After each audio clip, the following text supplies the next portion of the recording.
Hi, I'm Nathan Kurtz, guest host of Top of Mind, and today we're very excited to have Andrew Yang with Venture for America. Andrew, start off by telling us about your entrepreneurial experience in starting a VFA. Sure. Well, I wasn't what you'd consider an enterprising young person, I don't think. When I was growing up, my parents told me just do well at school. So I graduated from college, didn't know what I wanted to do initially, went to law school, found that that wasn't the right path for me. And so I started a .com in the first bubble that had its mini rise and maximum fall over a couple of years. And that was the first real exposure I had to entrepreneurship. And I found it was really hard, honestly. I mean, my company flopped. And so I was determined to get better. So I apprenticed myself to a number of more experienced entrepreneurs over a multi-year period and wound up the CEO of a test prep company called Manhattan GMAT that went on to become acquired by the Kaplan/Washington Post in 2009. So from these experiences, I learned a number of things. One, recent college graduates aren't 100% sure what they want to do, and so often choose paths that are presented to them by others. Two, starting a business is really, really hard. I mean, I tried that and it did not work out.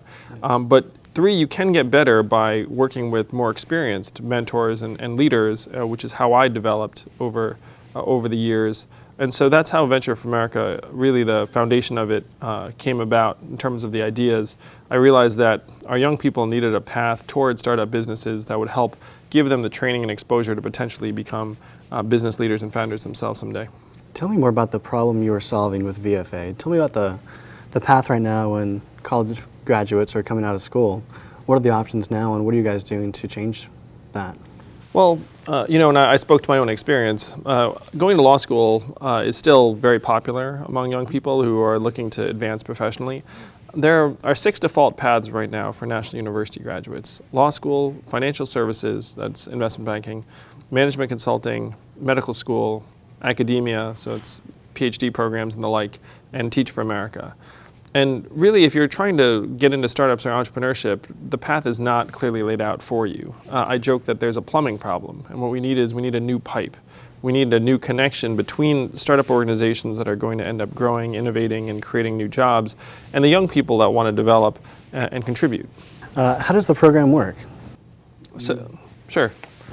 Well, so what we do is we recruit top national college grads from around the country, and we bring them to training camp for 5 weeks where they become friends with each other and learn a bit about how startups function. We bring in entrepreneurs and investors to speak to them. We also bring in top firms like IDEO and McKinsey to help whip the fellows into shape. And then they move to places like, hopefully, Kansas City, but right now we're in Detroit, New Orleans, Providence, Cincinnati, Las Vegas, Baltimore, Cleveland, and Philadelphia. So the fellows then move to these cities and work at a startup company in that city for 2 years, with a goal that over those 2 years they'll get a sense of how these organizations grow and develop. At the end of the 2 years, they can either stay at that company and become a manager and get promoted, or they can potentially even start their own company. And at that point, we have a seed fund that's provided by UBS Americas, as well as access to a network of seed investors that will hopefully give them that first leg up in order to start their own business. Great. Tell me about how you choose the cities you're in. Well, the first criteria is that there are compelling opportunities for these young people. So most enterprising 22-year-olds, no matter how talented, are not quite at a point where they're ready to start a business. It could be that they don't have the idea, they don't have the team, they don't have the money. And so the hope is that if they work in an existing startup with a more experienced entrepreneur, they'll be able to help that company grow. So the first thing we look for in these cities is a set of those entrepreneurs and companies. Yeah. So to use Kansas City as an example, over the last couple of days we've met over a dozen entrepreneurs building really cool companies. And so that's the first thing you look for in a city, because in our mind, if you bring in these young talented people without that sort of existing company network, then they're unlikely to have the right sort of experience. The second thing is supportive leadership in that city, right. Because in order for our network to have the kind of impact we want it to, they need to get hooked on the city, and we think that the supportive leaders of that city can help that happen. And the third thing is really just quality of experience overall. What I say half seriously is that if I wouldn't have lived there as a 22, 23, 24-year-old myself, then it doesn't really make that much sense to have a set of young people head that direction because we don't think that their experience would be that good. But I'm happy to say that there have been phenomenal experiences among the network over the last couple of years, and that the 108 fellows that are working nationwide are generally raving about their cities and their companies. Give a couple examples of the types of companies you're working with and some of those success stories you've had. Sure. So in Detroit, there's a company called Accio Energy that's making next-generation windmills that don't use turbines. So it's shaped more like a radiator, and they're simulating the phenomena that go on inside thunderstorms, where there's a lot of moving water and air, and they're generating electricity that way. So the fellow that we have at Accio is a guy named Tim Dingman, who is an engineer out of Brown, where I went to school. And so that's an example of a company we're very excited about, that if it works, then hey, we'll be making everyone a lot happier, because then there wouldn't be these giant windmills to be more efficient. Though I love windmills as they are, but if you can make a better one, that'd be great. Yeah. So there are other companies like that around the country that we're sending talent to and hopefully supporting their growth. Talk to me about the educational process. So you have them go to a camp for the summer before they start. What does that look like, really specifically? Well, there's academic training, which is what most of these young people have had to date, before they show up at our doors. And then there's the action orientation that happens in a startup. So what we do is we organize them into teams and give them challenges that we think simulate the kind of work environment they'd have in a startup.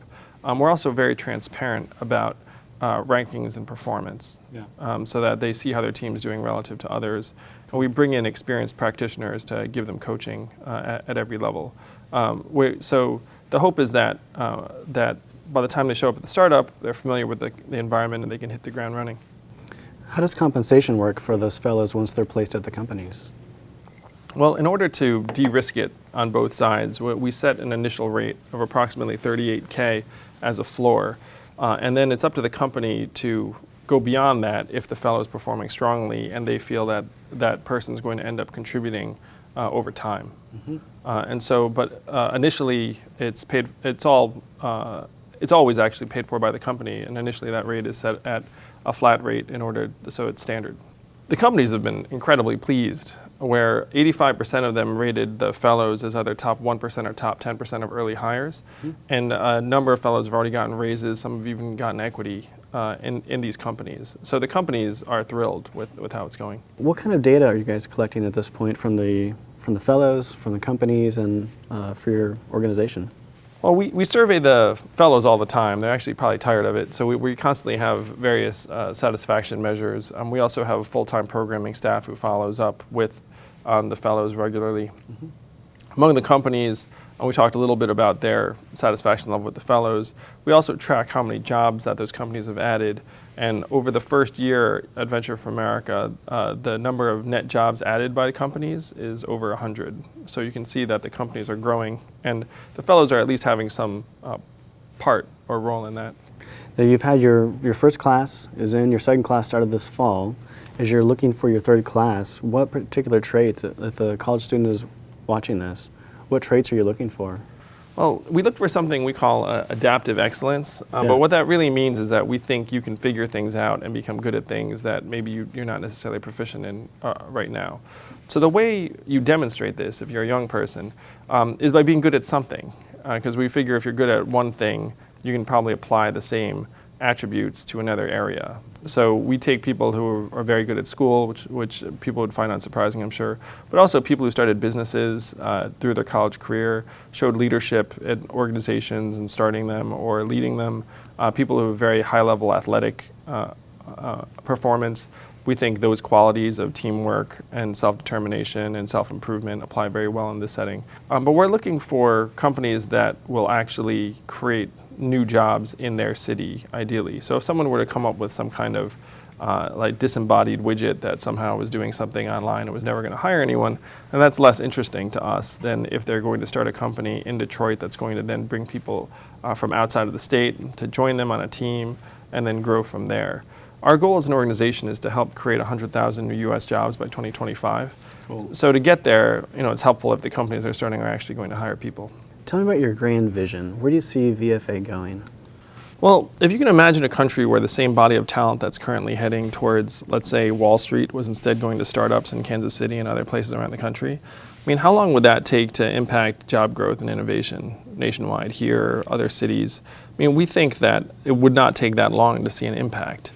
And so that's the goal. Our goal is to make it so that it's not that we have massive forces driving our nation's talent in certain directions, and then we sort of wonder why more people aren't doing other things. We want to create a level playing field where the people that are wired to build businesses do just that. Yeah. And the people that are wired to maybe do what I did, which it turns out wasn't a great fit for me, which was go to law school and become a corporate attorney, are doing that. But it's not that we tell our talented people, hey, you guys should really do one of these five or six things. We need to create a multiplicity of options for them and make it so that if we can unleash the potential energy of more of our young, smart, future business builders, that's the vision for Venture for America.